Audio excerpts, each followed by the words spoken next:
भगवान की लीला।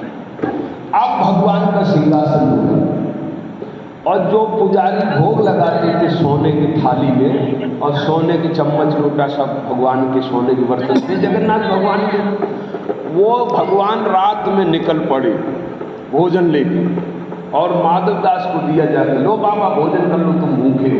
देखो गर्भ सदा सेवक रखवाली जीव मानव राखे महाराज, और कहा तुम भोजन कर लो। अब भूखे तो थे, कहा अगर ले ही आए हैं कोई महापुरुष तो भैया लौटाना अच्छी बात नहीं है, अच्छी बात है यहाँ भगवान ने दिया तो भोजन किया, भोजन करने के बाद लीला तो अपनी वैसे ही दी। अब सुबह मंदिर पुजारियों ने देखा जब कोई बर्तन नहीं है सोने के बर्तन, बोले चोरी हो गई। अब चोरी हो गए तो भाई खोजबीन हुई तो पकड़े गए बाबा की झोपड़ी बर्तन, ये बाबा ने चुराए। अब भाई बाबा को परिमार, क्योंकि चोर तो चोर, बर्तन ले गया, ले जाने के बाद बाबा को खूब पिटाई और खूब घसीट के माधव दास को पिटाई। कहीं जैसी मर्जी तेरी, हम तो भैया कहीं गए नहीं, तू ही लेके दे गया, तू ही ये अब मार लगाने आया तो तेरी मर्जी, क्योंकि भक्त हमेशा सब में भगवान को ही देखते हो, मारने वाले में भगवान देखते हो, बचाने वाले में भी भगवान को ही देखते हो। क्योंकि स्वामी जी ने लिखा कैसिया राम में सब जग जानी, सिया राम में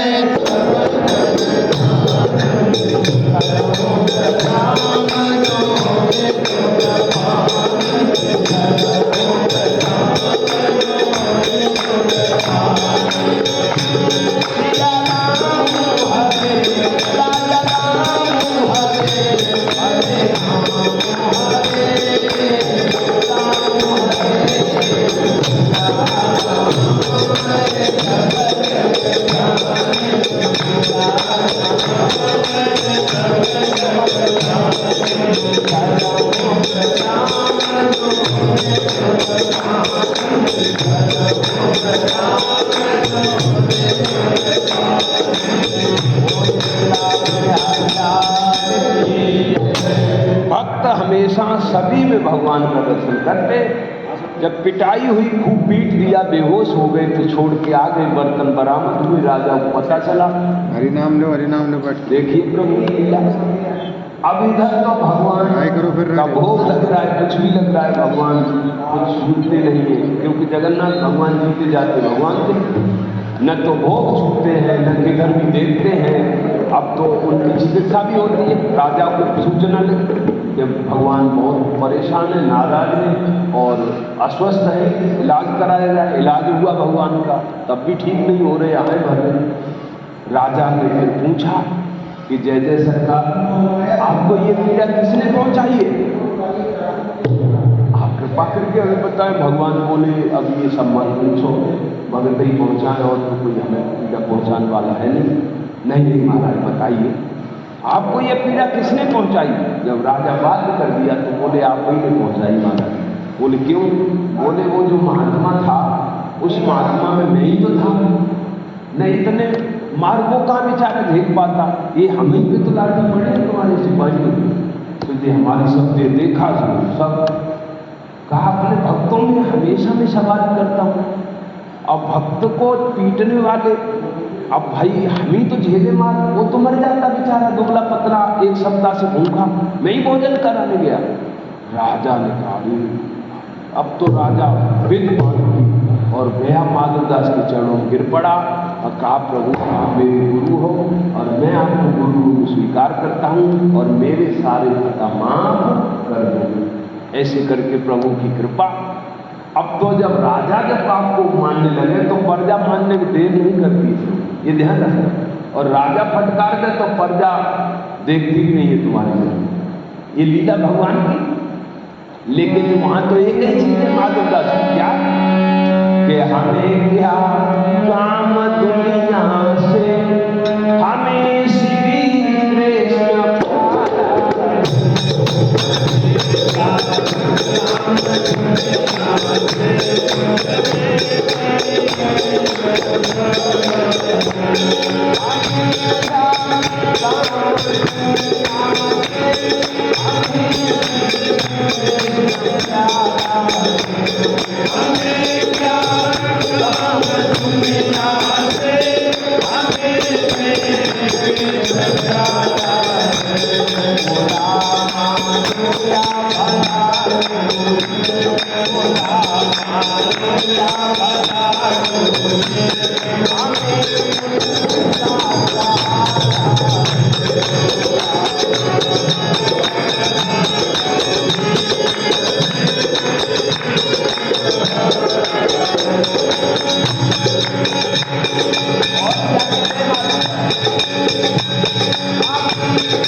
कहनी है वो करनी एक हो जाती है कि जो मन से, वचन से, कर्म से एक होते हैं वो भगवान के भक्त होते हैं, और मन से और वचन से, कर्म से अलग अलग होते हैं वो दुष्ट आत्मा कहे गए।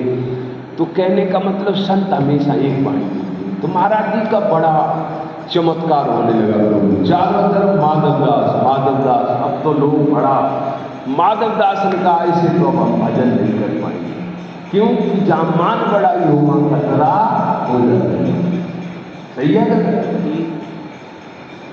क्योंकि लिखा है कि कंचन कजना से और प्रिया से नेह मान बड़ाई ईर्षा, अरे कजना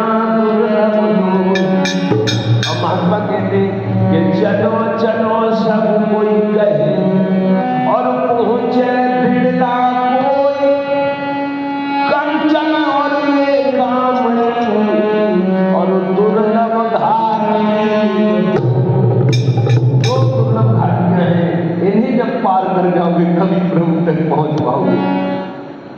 समझ रहे हो? आज माधव दास कह रहे हैं कि अब भगवान से लगन लगी तो लगी रहने दो, लेकिन अब कोई ऐसा रास्ता खोजा जाए कि तारीफ, जब आपकी स्तुति हो तो निंदा जरूरी है। स्तुति का काट क्या है? निंदा। जैसे ज़्यादा मीठा खाओगे कीड़े पड़ जाएंगे, तो कड़ुआ खाओगे तो कीड़े मर जाएंगे। ऐसे ही जीवन में अगर ज़्यादा स्तुति होती है तो संत वो बर्दाश्त नहीं करते। संत हमेशा ये चाहते भगवान की तारीफ करो, हम तो उनके दास हैं और छुपके रहना चाहते हैं। अब तो माधव दास जी बोले प्रभु मुश्किल हो जाएगी। और देखो दान अगर पात्र के पास पहुंच जाता है तो वो सही देने लगता है।